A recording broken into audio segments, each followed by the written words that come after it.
I, 16F, have been living with my mom, 38F, since I was 13 and my dad passed away. My parents had never been married, but they'd worked out a living arrangement for me where I'd spend half of the month with my dad and the other with my dad. My dad had never been in any other serious relationship after my mom, and even if he had been, I didn't know about it. But my mother had a new boyfriend every 3 months, and it was pretty tiring for me as a kid to get used to it. I'm not shaming her, but I just didn't like it as a child. My dad passed away in an accident 3 years back, and since then I've been living with my mother permanently. Now that she has no child support and has to pay for all the expenses, I finally realize what an unpleasant and horrid woman she really is. She's constantly belittling me and reminding me how much it's costing her to raise me as if it's my fault. She hates me and I know it, so I try to make myself scarce as much as possible, but it's not like I can stop existing just to please her. I've also realized a couple of things about my mom while living with her these past few years. She changes boyfriends frequently and keeps herself looking as young as possible to catfish them into being with her. She pretends she's in her late 20s or early 30s even though she's pushing 40 now. And all of her boyfriends are uber rich young men who are with her just for her looks. It's fair because she's also with them just for their money. Personally, I don't approve of this lifestyle at all, but I can't complain because this is what is easy for her, and realistically, a waitress can't afford the lifestyle that she wishes to lead. All I'm concerned about is that there's food on the table and that my tuition is paid consistently, that's all.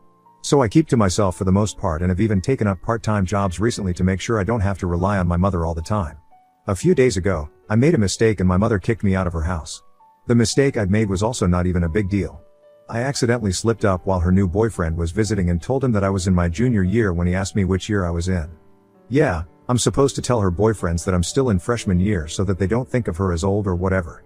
That's the level of shallow my mom is. Her boyfriend didn't make a big deal out of it and didn't even seem to care, but after he left, my mom and I got into a huge fight which ended with her kicking me out. Not just kicked me out, but she actually told me that I was never allowed to come back and that I was on my own now. I couldn't even believe that she could be capable of such cruelty, but there it was. Luckily, I did have some friends and I decided to go over to my best friend's place for that one night, but ended up staying at their place. My best friend is my age and she's been my friend since kindergarten, so I knew that I could help her and her family to help me out. I also got all the emotional support I needed from them and was able to continue going to school because of them. I'm always going to be grateful for that. I was sad, but I was also seething about what my mother had done. I'd resented her for years after my dad died, and nothing I ever did was good enough for her. I guess she just wanted to get rid of me somehow, which is why she picked a stupid little fight with me so she'd have an excuse to kick me out. A teen daughter probably ruined her whole young and hot persona, and she was afraid she wouldn't be able to find new boyfriends to live off of once I started looking older. I still have a chubby face which makes it hard to guess my age, but that's not going to last forever, and I'm pretty tall as well, thanks to my dad's genes. She didn't want me around anyway, so my slip-up was just the excuse that she needed to throw me out. Unfortunately for her, I knew something about her that she'd kept trying her very best to hide. Her last boyfriend was the only one who'd lasted more than 5 months, and they seemed to be getting pretty serious. She'd been lying to him about her age as well, but he either didn't realize it or he didn't care, and the guy was head over heels in love with her, even though I could see it. He was pretty nice to me as well, and I so wished I could tell him to make a run for it so he could escape my mother because he seemed like a genuinely good guy. He must have been around 25 or 27, not older than that, and he was seriously loaded, which wasn't a surprise since my mom only went after rich guys. He was the heir to some company, I think. I thought my mom even planned on marrying him, but they broke up very abruptly and I didn't find out the reason until recently when I was going through my mother's messages. We share a laptop, so I often do check out what my mom's been up to. Yes, I'm well aware that that's an invasion of her privacy, but I really don't care. I get bored sometimes and like to remind myself from time to time what a horrible person my mother really is. Luckily, she treats her younger sister like her personal diary and tells her every little detail. They're both the same, vapid gold diggers, so she enjoys it too. So a few weeks ago, I was going through her texts and started reading about why exactly she and her ex had broken up. She mentioned that she'd taken 10 grand from her boyfriend to buy herself a new wardrobe and makeup, but she told him that the reason she needed 10 grand was because apparently I'd been in an accident and had to be operated on. She then refused to meet him for several weeks and started avoiding him, saying that she wanted to spend time with me and help me heal. Then, she broke up with him when he started saying that he wanted to see me. She claimed that he was overwhelming her and she needed her space, which is how she got rid of him. These are her words, not mine. I felt furious when I read all of that because her ex was such a good guy and this is how she'd treated him. Not only had she taken a crapload of money from him just to buy herself expensive new clothes and makeup, but she'd also lied to him and hadn't even bothered to give him a proper explanation for the breakup. I felt horrible and had half a mind to go and tell him about it, but I was afraid that my mother would find out somehow and would kick me out since she's always looking for an excuse to get rid of me. But now that I was out anyway, I didn't have anything to lose. So 2 days ago, I decided to head over to her ex-boyfriend's house after school and spill the beans on what my mother had done. I even had proof since I'd taken several pictures of her chats back when I'd found out, not knowing that I'd need to use it someday. I knew his address because I'd been to his place twice with my mother, so it wasn't difficult to find him. When he saw me at his door, he looked really confused but let me in nevertheless. I guess he was curious even though it seemed like he was doing well and had probably moved on. After a bit of small talk, I told him all about what I knew and even showed him the chats. I didn't know what he was going to do about this, but I'd hoped that he'd at least confront my mother. But at the time, he only thanked me for everything in a really quiet voice and said that he'd think about what to do. I was a little disheartened because I thought my mom would get off scot-free once more and went back home feeling like this was a huge waste of my time and energy. But today, I received several frantic calls from my neighbor, saying that her ex-boyfriend had shown up at her house with the police and she'd just been placed under arrest. I was really shocked because I didn't think that he'd actually do anything since he seemed like he'd given up. I guess I was wrong. My neighbors told me that my mom had told them to inform me and expected me to come down to the police station and help sort things out, but I'm not really interested in doing that, so I hung up. This is exactly what I wanted and I don't feel sorry for her in the slightest. Ida for helping my mother's ex-boyfriend get her arrested after she banned me from the house for one mistake. Update 1. My mom had been arrested a few days back and I'm guessing she's out on bail or something. I haven't really checked up on her because like I said, I really don't care.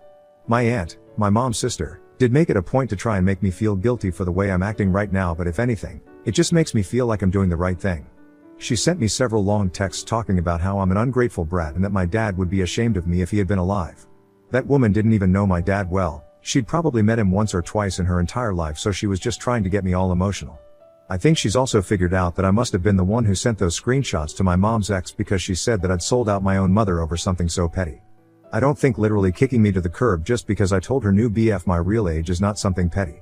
I don't know what she's gonna get out of this anyway. I think they should focus on fighting my mom's case because I'm pretty sure that her ex is going to take her to court or else he wouldn't have gotten the police involved at all. That's just my guess, but I really do hope that he does and my mom's life is ruined. Yeah, I'm a horrible person for wishing that on my own mother, but I don't think what she'd done to me and the way she's treated me is fair either, so she deserves this. She deserves nothing but hatred. I'm just glad that all her sins are catching up to her and now she'll have to pay for it all. In the literal sense, too. I can't believe that I even let so many things slide just because I needed to live with her. In a way, I'm glad that she decided to kick me out because my best friend's parents are actually thinking about adopting me. I'm over the moon about this and so is my best friend. I already pretty much consider her a sister, so this is perfect. I'm just hoping my mother doesn't put up a fight when I have to ask her to sign her parental rights away. Update 2. My mom's out on bail and I guess her ex is indeed suing her. She was waiting for me right outside school today and demanded to speak to me in person. I didn't want her to embarrass me in front of my friends, so I agreed to speak to her. She immediately started saying all the crap that her sister had been saying to me, accusing me of being ungrateful and selfish. And then she said that she wanted me to tell her ex that I'd made up that whole story and that those screenshots had been photoshopped by me to get her in trouble. She even suggested that I take some pictures of myself with my arm in a sling so she could convince him that the accident had really happened. I was speechless that she still had the audacity to demand that I lie and cover up for her after she'd ruthlessly kicked me out of her house. She didn't deserve my sympathy in the slightest, and I honestly thought that getting embarrassed at school would have been better than speaking to her. I shouldn't have talked to her at all, but what's done was done, so I decided to be a little sneaky and said that I'd only do as she said if she agreed to let my best friend's parents adopt me and gave up her rights as a parent. Just as I'd thought, she agreed to it without missing a beat and even seemed happy about it. I felt a little upset that she was so thrilled to finally get rid of me, but honestly, I'd seen this coming. I knew this was going to happen someday or the other. I'd always known that my mother hated me, and even before my dad passed away, she'd only wanted me to stay with her so that she could continue taking child support from my dad. I'd always tried to win her approval so that she'd love me, but all she cared about was her boyfriends and her looks. It frustrated me to no end as a kid and still does. She shouldn't have chosen to have me at all if she didn't feel ready to become a mother, which she clearly isn't. She didn't want to be a mom back then and she still doesn't, which is pretty obvious as you guys can all conclude from whatever I've shared here. I'm just happy that now at least I'll have a family who's genuinely happy to have me. They've always treated me like one of their own and I know they'll be thrilled to adopt me. My best friend's dad is one of the best family lawyers I'm aware of as well, so I know the process will be easy and quick too. Update 3. Hey, there. I've been living with my best friend and her family for a while now, and honestly, it feels as if I'm in a movie. I had no idea this was what family was supposed to feel like. The comfort and love they've showered me with is beyond compare. My dad, while he was alive, would always go out of his way to remind me that I was loved every time I came back from my mother's place, because I think he could sense that something was off, even though I always made sure that I didn't let it show. Back then, I used to think that my mother would love me someday in spite of all the signs that said otherwise, so I wanted to continue visiting her but would be disappointed every single time. And every single time, my dad would try his best to put those broken pieces of me back together and make me feel like myself again. After his death, There was no one who'd do that for me except for my best friend, but we'd only meet at school and sometimes on the weekends. But now, I feel like I've found a new family. One that my father would love for me to be a part of, and I'm going to make sure that it happens. My best friend's dad has already prepared the legal documents, and if all goes well, they'll be able to adopt me soon. I've also been in touch with my mother and have been convincing her that I'll definitely convince her ex to leave her alone, but like I said, I'm not doing any of that. I'm just making sure she signs off on the termination of her parental rights first, and then I'll cut her out of my life forever. My best friend thinks it's a really clever plan and has been reassuring me that it's certainly going to work because I've been worried sick about all of this lately. Like I don't let it show at school, but my anxiety has been off the charts. My best friend wants me to tell her parents so that they can look into therapists and make sure I get the help I need, but I've made her promise that she's not going to breathe a word of this until I'm ready. The reason for that is that I don't want to overburden them. I know I just talked a lot about how they treat me like family, and they do, really. I also know that they won't mind taking me to therapists to get help, but I just don't want to feel guilty about making them run around so much. I know they're all working really hard for me, and I'm feeling both grateful and guilty. I don't know how to deal with this many emotions all at once, and that's why my anxiety has been really bad lately. I'm just praying that this all comes to an end soon. Update 4. So my mother signed the papers and she's no longer legally my parent now. I couldn't be happier about it. She was very pleased to sign it as well, and even tried to act all friendly to my new adoptive parents as well, but they didn't reciprocate and were very curt, so she eventually took the hint. After that was done, she pulled me aside once again and asked me about when I was going to speak to her ex and take it all back. I didn't want to ruin the day, so I told her very soon, and then she left. I'm still sticking to my earlier decision of not telling her ex a thing, and I'm low-key proud of how I dealt with this entire situation. I know it was very sneaky and mean, but I did whatever I had to get away from my mother once and for all. I don't think she even regrets whatever she did. She seemed perfectly at ease today because she knew that she was getting rid of me permanently, and now she was free to live her life the way she wanted to without worrying about me. It still stung, but I knew now that this wasn't my fault. I could have been the best goddamn daughter on this planet and she still wouldn't have wanted me, so I was okay. At least I have people who truly want me by my side now, so I'm not losing out on anything. And I get to live with my best friend permanently. I guess she's my sister now for real, and it still feels so weird. I can't believe I have a whole new family, and even though it's just 2 years until I turn 18, I still want to make the most of it. After we came back home that day, we decided to celebrate with a cake and takeout from my favorite restaurant, which was the perfect end to a perfect day. I can't wait to spend the rest of my days with the family that chose me. Update 5. Hey, guys. I'd thought that the last update would be the last update, but I'm back again because something pretty messed up happened recently. So after my mother had signed the papers, I blocked her everywhere because I didn't want to keep in touch, and I definitely didn't want her to be able to have any access to me. For a couple of days, things were pretty normal and I didn't hear from her. Then out of the blue, I received an email from an email address I didn't recognize that reminded me to stick to my words and stay true to my promises. I knew instantly that it had to be my mother, because who else would do something like this? I ignored it, but then she started texting me and calling me from other numbers as well to convince me. I wanted to tell my parents. Still feels weird to say that, but I'm trying to get used to it. But I was scared because this would also mean that I'd have to explain what I'd promised my mother in exchange for her to sign the papers without much of a fuss. I didn't know how they'd take that, so I decided to keep it to myself. But then, just a few days back, my mother paid me a visit at school. After school, my best friend and I were supposed to walk home, but I saw her waiting right outside and she looked pissed. I didn't know what to do then and ended up having an anxiety attack right there. My mother's reappearance meant bad news, and I didn't want to deal with that just now. I couldn't think of what to do, and I was especially scared of disappointing my new family with my sly little stunt, so I ran back inside the school building while my best friend chased after me. I locked myself in the janitor's closet and refused to come out, and I think I must have accidentally passed out because of sheer panic, because the next thing I remember is being carried out of the closet by my best friend's dad while she, her mom, and the principal looked on. By the time I got home, it was dark and I was told to go to sleep. They didn't sound mad, but they didn't sound happy either, so I was really nervous, but I did manage to fall asleep after a while because I was mentally exhausted.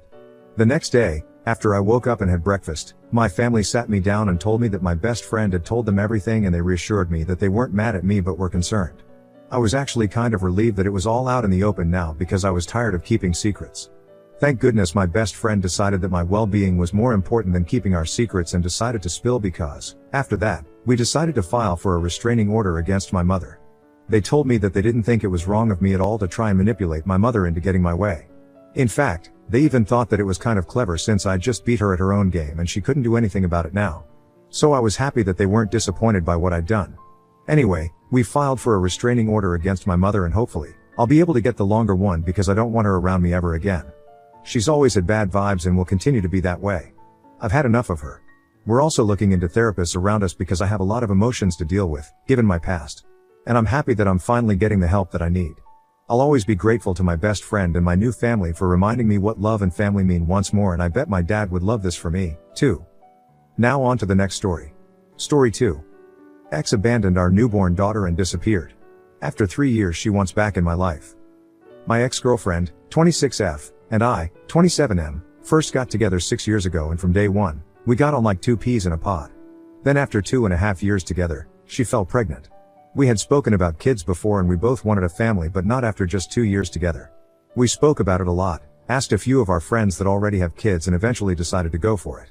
We also agreed that even if our relationship doesn't last, our child's well-being would always come first. Right before the lockdown in 2020, 3 weeks before the due date, we welcomed a perfect little girl and both of us were completely infatuated. It was a big adjustment, but our girl was an angel and we settled into parenthood rather quickly. Everything was going great at first, but 3 months later, it all changed. I was working late when I got a text from my mother to tell me my girlfriend dropped our daughter off with her while she ran some errands, but 4 hours later, she hadn't returned and now she wasn't answering her phone. I called too, but she didn't answer me either. I got out of work, collected my daughter and went home to find a note from my girlfriend. She said that she couldn't handle the stress of lockdown and the baby and she just needed some time to clear her head. She also said not to call and that we would talk soon, but days turned to weeks with no contact from her or anyone else other than her sister, who visited her niece often but never mentioned my girlfriend.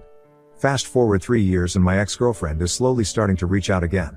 It was slow at first, liking photos of our girl on Instagram and the odd comment, but that was it until last week. She sent me a text saying that she had seen how well our daughter and I are doing and asking if we could meet up. I was reluctant, but we agreed before our daughter was born that her well-being is what mattered the most, so reluctantly, I agreed to meet for a coffee so she can see our girl, but I'm having second thoughts. How do I forgive her for walking out on me and, more importantly, on our daughter? Update 1. As agreed, my ex and I met up a few days ago in a local cafe and I got there early to try and work out what I was going to say to her after 3 years. While I hadn't mentioned it in my original post, I had no intention of bringing our daughter along. My ex had contact numbers of my family members, so she was with a coworker, and when my ex arrived, she was a little disappointed but not all that surprised to see I was alone. The next few minutes mainly consisted of small talk before we eventually addressed the enormous elephant in the room. Where she had been hiding for 3 years of our daughter's life. She admitted that she'd had suffered a lot with postpartum depression and she couldn't bear to show it in front of our girl. She acknowledged that leaving the way she did was wrong, but she wanted to be able to focus solely on herself while she got therapy. I asked why it took her 3 years to resurface. She sent a text for our daughter's first birthday, but that was it, and she broke down admitting that she was so scared of what I thought of her for disappearing. In a way she was right to be scared, because while I could come to terms with being dumped, I was furious because she left our daughter. Throughout our conversation, I could tell she's grown a lot as a person over the last few years, which is something. We spoke for well over an hour, and when I finally got up to leave, she asked where we stood. I told her that I appreciate that she's been really trying to turn over a new leaf, but it's going to take time for me to fully move on, but as a show of good faith, I showed her a video of our girl. It's about 6/7 months old, but it's my favorite. It's her and one of my dad's cows mooing at each other. Just before I left, I got her phone number so we can maintain a bit of proper contact rather than through social media, and I agreed to send her a couple of photos of our girl. I appreciate all the advice I got last time, and I'm wondering where my ex and I go from here? My hope is that we can coexist and maintain a healthy friendship for our daughter's sake, but after what happened before, it's hard to fully trust my ex. What do you guys think? Side note, 2 things I didn't mention to my ex. 1. I have zero intentions of rekindling our relationship. I'm open to co-parenting if she can prove she's not going to pull another disappearing act, but that's it. I really loved her once, but I'm a different person now, and that ship has well and truly sailed. 2. At one point, I considered putting our girl up for adoption. She was about 9 months at the time. I was mentally and emotionally drained, work was stressing me out, and coming home to my daughter just didn't give me any joy as much as I love her. I was going through the process, but one night, I looked in at her in her cot, she looked back at me, and the look on her little face. A cute little smile and her blue eyes shining like I was her whole world. It told me that things would get better, so I canceled the adoption and never looked back. Update 2. It's been a few weeks, so I thought I'd give another update regarding progress with my ex. First off, thanks to everyone for the advice and support. It's been such a huge help. So, down to business. Per my ex's request, I accompanied her to a session with her therapist, and she reassured me that she and my ex have made good progress, but she still has some issues to work through. Specify, her relationship with her parents. She told me they separated and her mother had a temper, but I didn't know how bad it really was. After the session, my ex left and I hung on for a minute to ask her therapist for her opinion regarding reintroducing my daughter to my ex. She recommended holding off for now and offered me a free session to talk about it, so I'm going to see her next week. On a more positive note, my daughter started preschool 2 weeks ago, is already making friends and has been absolutely loving life. And I sent my ex a few photos of our girl to show some support, so things are looking up. Thanks again to everyone that has commented so far. The support I got has been incredible. Makes the struggle of raising a child alone a little better.